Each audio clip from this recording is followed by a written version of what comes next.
Hello friends, সকলকে আমার নতুন একটা ব্লগে স্বাগত। আজকে যে আমি ভিডিওটা এনেছি সেই ভিডিওটা মায়াপুরের সবচেয়ে দামি আর বিখ্যাত প্রসাদ গ্রহণের ব্যাপারে কিছু তোমাদেরকে বলতে এসেছি।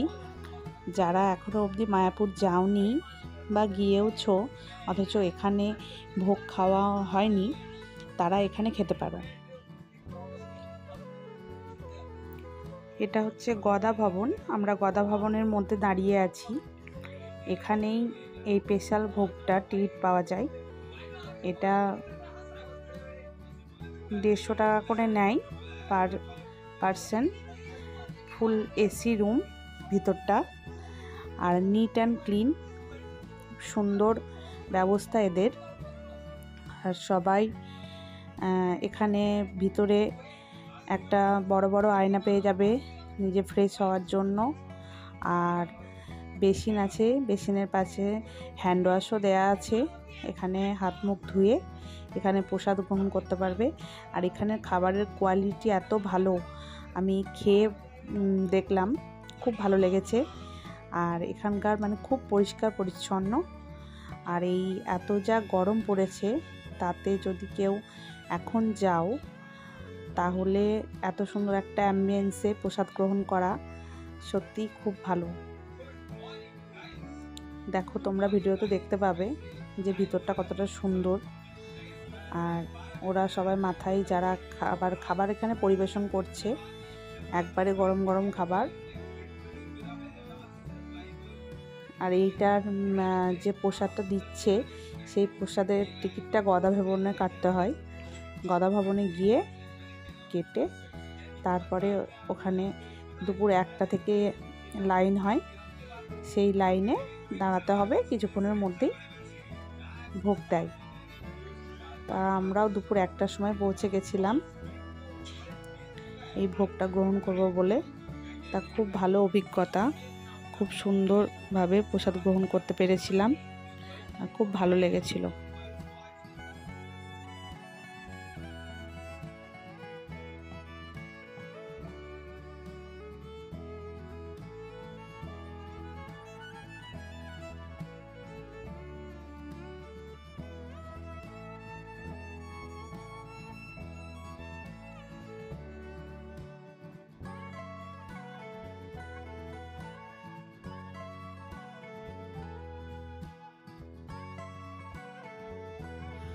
আর তোমরা যারা যারা এখন যাবে ভাবছো মায়াপুর, আমি তাদেরকে একটাই সাজেশন দেব যে এখানেই প্রসাদটা গ্রহণ করা ভালো। এখানে অনেক রকমের পদ দেয় আর খুব ভালো বন্দোবস্ত করেছে। এখানে শান্তিপূর্ণভাবে খাওয়াটাও খুব সুন্দর। তাই আমি সবাইকে সাজেস্ট করব যে তোমরা যারা মায়াপুর যাবে, যাদের নিজেদের স্বাচ্ছন্দ্য বোধ হবে, তারা এখানে খেতে পারো। এখানে খুব ভালো ব্যবস্থা করেছে।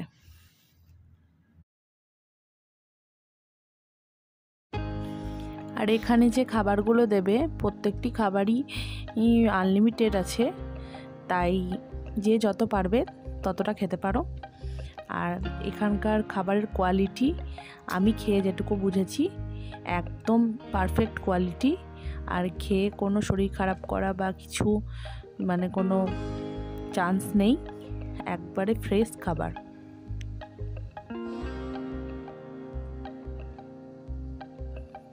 আমার ভিডিওটা কেমন লাগলো জানিও বন্ধুরা। প্লিজ লাইক, কমেন্ট আর শেয়ার করতে ভুলো না। আর যারা আমার নতুন ফ্রেন্ড আছো, তারা সাবস্ক্রাইব করতে ভুলো না। আর আমার ব্লগগুলো কেমন লাগে প্লিজ কমেন্টে জানিও আমাকে। অসংখ্য ধন্যবাদ যারা ভিডিওগুলো দেখছো তাদেরকে। আর যারা এখনও দেখোনি আমার ভিডিওগুলো, তারা ঝটপট দেখে ফেলো।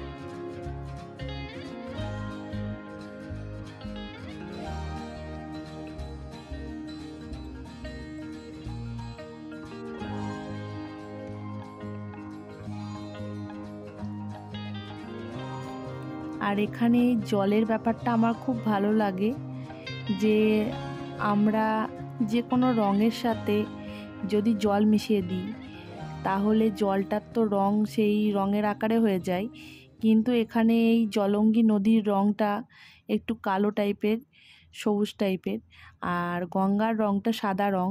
অথচ এই দুটো নদীর রঙটা কিন্তু দুই ভাগে ভাগ হয়ে আছে, দু রকম রঙ দেখা যাচ্ছে। এই জিনিসটা একটা আশ্চর্য ব্যাপার লাগে আমার।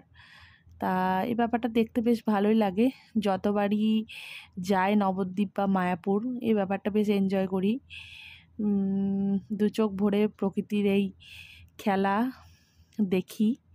তা তোমাদের কেমন লাগে এই ব্যাপারটা, জলের ব্যাপারটা? প্লিজ কমেন্টে জানিও বা তোমাদের মতামতটা জানিও।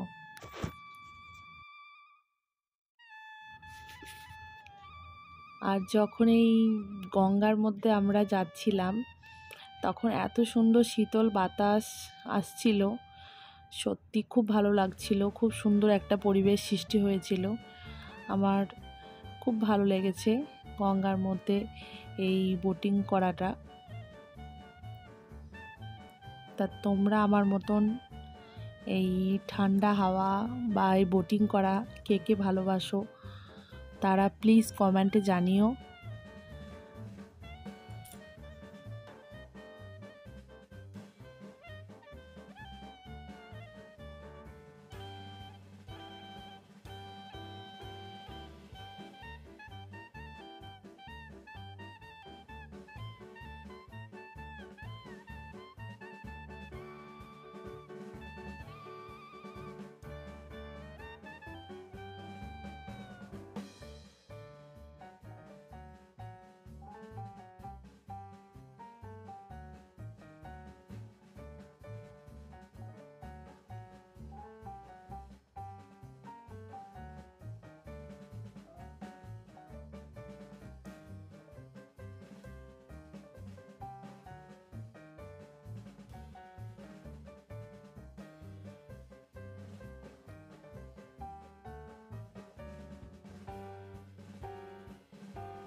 আর এখানে যে শুধু মায়াপুর ইস্কন মন্দিরই দেখার আছে সেটা নয়, নবদ্বীপ ধামে তোমরা যদি ট্রেন থেকে নামো তাহলে নবদ্বীপ ধামে অনেক জায়গা আছে। যারা একটু ঠাকুরের জায়গা ঘুরতে ভালোবাসো তারা সেখানে অনেক জায়গা পরিদর্শন করে তারপর দুপুর 1টার আগে মায়াপুর আসতে পারো। মায়াপুরেও অনেক জায়গা আছে, কিছুটা ঘুরে নিয়ে ইস্কন মন্দিরে ভোগ দর্শন করে ভোগ খেয়ে তারা সেই দিনটা থাকতেও পারো। এভাবে সারাটা দিন কাটিয়ে তারপরে সন্ধ্যা আরতি দেখে তারপরে যেতে পারো। আর এখানকার যে ইস্কন মন্দিরের যে রাধাকৃষ্ণ মূর্তিটাই আছে এত সুন্দর, সত্যি ওটা দেখে একবারে প্রাণ জুড়িয়ে যাবে, এত সুন্দর দেখতে।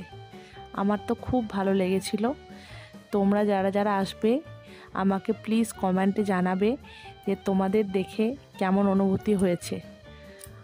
খুব ভালো লাগছিল আমার।